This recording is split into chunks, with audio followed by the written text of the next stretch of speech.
Kung bago ka pa lang sa aking YouTube channel, please subscribe at i-hit ang notification bell para updated ka sa aking bagong videos.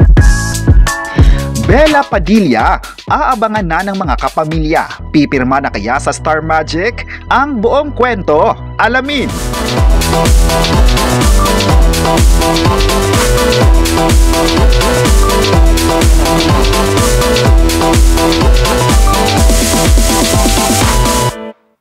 Ngayong oras ay trending ang pangalan ni Bella Padilla sa social media.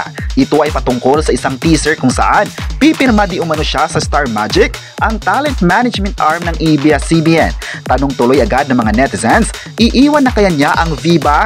Maalalang matagal na panahon na naging part si Bella Padilla sa Viva at masaya siya na naging part ng pinakamalaking management ng bansa. Kaya sa online world ay bumuhos ang suporta sa kapamilya at sinabing good decision raw na magiging part siya ng pinakamalaking management ng ABS-CBN. Ang ilan ay nagsabing magaling talaga ang pamamahala ng Star Magic dahilan na marami ding mga artista sa ngayon ang nagkandara pa na i-manage nito.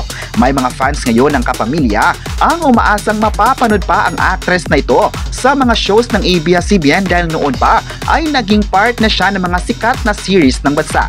Mula sa GMA Network ay gumawa siya ng kasaysayan noon nang naging part sa mga sikat na teleserye.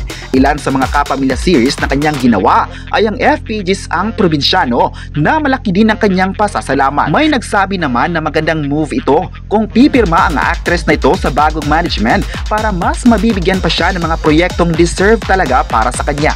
May nagsabi naman na sikat naman talaga si Bella Padilla sa industriya at dapat lang na mapapansin ang kanyang galing sa pag-arte.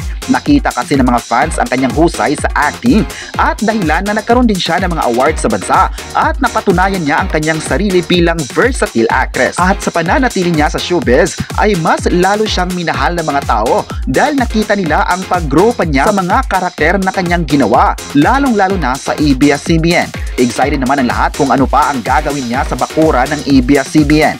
Alam naman ng lahat na hindi siya pababayaan ng Star Magic at mas aariba pa ang kanyang showbiz career.